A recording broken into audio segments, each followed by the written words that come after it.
പല വലിയ വലിയ സ്റ്റേജ് ഷോകൾ നമ്മൾ കാണാറുണ്ട്.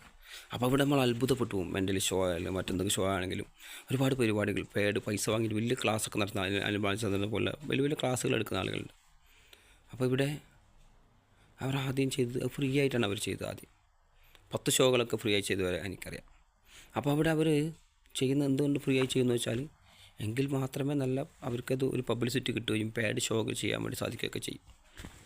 അപ്പോൾ ഇവിടെ പ്രവാസികളുമായി ബന്ധപ്പെട്ട് പറയുമ്പോൾ നാട്ടിൽ വെറുതെ ഇരിക്കുമ്പോൾ ഒരുപാട് ജോലികളൊന്നും ഇല്ലാതെ ഇങ്ങനെ ഒരുപാട് യുദ്ധ പശ്ചാത്തലവുമായി ബന്ധപ്പെട്ട് ഒരുപാട് വെറുതെ ഇരിക്കേണ്ടി വരുമ്പോൾ നമുക്ക് പണ്ട് എന്താണോ ജോലി നമ്മൾ ചെയ്തത് ആ ജോലിക്ക് പോവുക, അല്ലെങ്കിൽ പുതിയ ജോലി ഇപ്പോൾ ഡ്രൈവറാണ് അതിന് പോവുക, ഫുഡൊക്കെ ഉണ്ടാക്കുന്ന അതിന് പോവുക, അല്ലെങ്കിൽ എന്തൊക്കെ നിങ്ങളെ കഴിവ് എന്താണോ അത് പ്രകടിപ്പിച്ച് അത് ജോലിയാക്കി മാറ്റി, അല്ലെങ്കിൽ എന്തെങ്കിലും ജോലികൾ അല്ലെങ്കിൽ നമുക്ക് ഇഷ്ടപ്പെട്ട ജോലി തന്നെ കിട്ടണമെന്നില്ല, ഇല്ല ജോലികൾക്ക് നമ്മൾ പോവുക. നമ്മൾ ആരോഗ്യം വെച്ച് ചെയ്യാൻ പറ്റുന്ന ജോലി ഓരോ ആളുകൾക്കും അറിയാം. അവനവൻ്റെ ആരോഗ്യം വെച്ചിട്ട് അവനവൻ്റെ കഴിവ് വെച്ചിട്ട് അവനവൻ്റെ അവസ്ഥ വെച്ച് എന്തൊക്കെ ജോലി അവന് ചെയ്യാൻ പറ്റും, എന്തൊക്കെ ചെയ്യാം, എങ്ങനെയൊക്കെ സമ്പാദിക്കാം, ചെറിയ ചെറിയ കച്ചവടങ്ങൾ ചെയ്യണോ, ഒരു 5-6 മാസമൊക്കെ ജോലി ചെറിയ കച്ചവടങ്ങൾ ചെയ്യാം.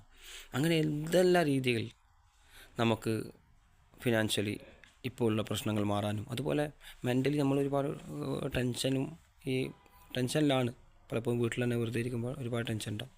അതൊക്കെ മാറിക്കിട്ടാനും ഈ ഒരു ചിന്ത നമ്മളെ സഹായിക്കും.